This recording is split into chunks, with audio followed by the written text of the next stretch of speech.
સ્વામિનારાયણ ભગવાનની જય, હરિકૃષ્ણ મહારાજની જય, લક્ષ્મીનારાયણ દેવની જય. આજે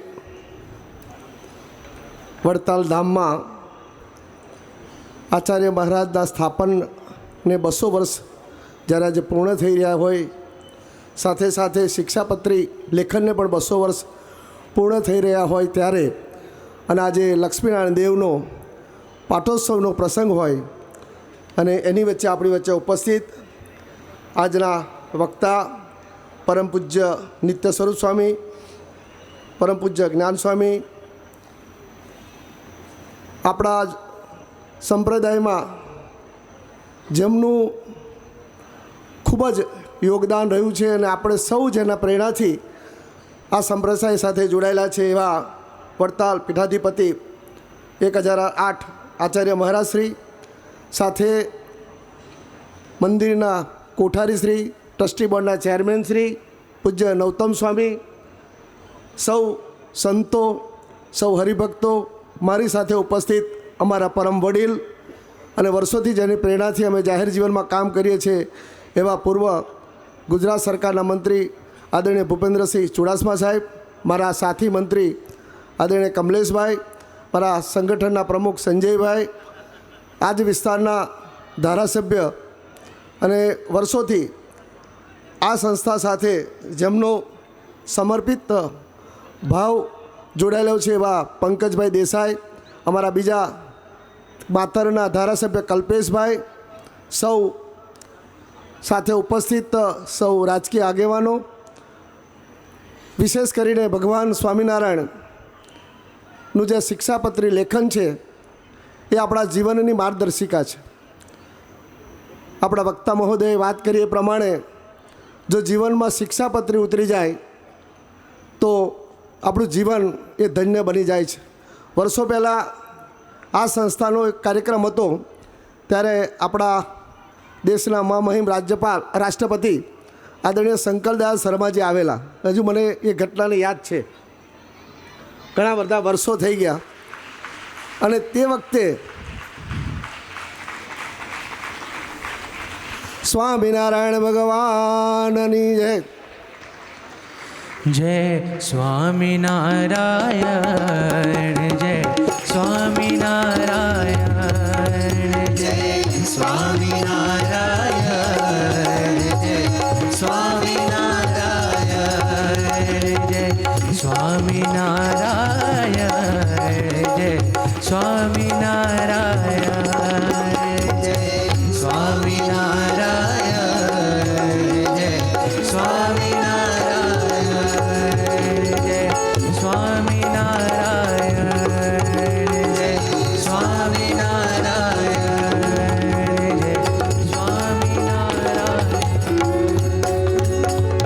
સ્વામિનારાયણ ભગવાનની જય.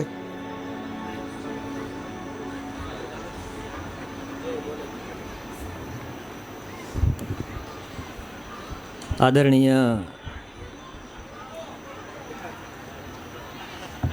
વિનંતી કરીશ સ્વયંસેવકોને ત્યાં હાર પહોંચાડશે. માનનીય મંત્રી શ્રી રમણભાઈ સોલંકી, કેબિનેટ મંત્રી મહારાજશ્રીના આશીર્વાદ ગ્રહણ કરી રહ્યા છે. હું વિનંતી કરીશ ભૂપેન્દ્રસિંહજી ચુડાસમા, પૂર્વ મંત્રી શ્રી, વરિષ્ઠ અધિકારી સંગઠન,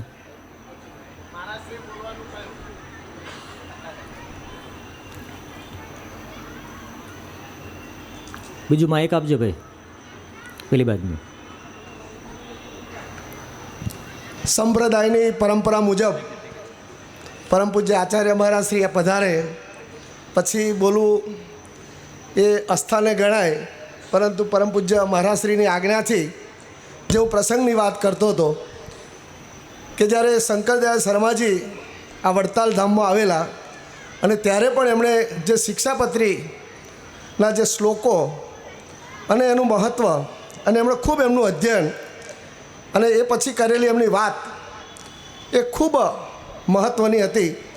કારણ કે આ શિક્ષાપત્રી એ આપણા જીવનમાં ખૂબ પ્રેરણા સાથે સાથે ઉર્જા પણ આપે છે. અને એનાથી વિશેષ જીવન જીવવાની કળા પણ આપે છે.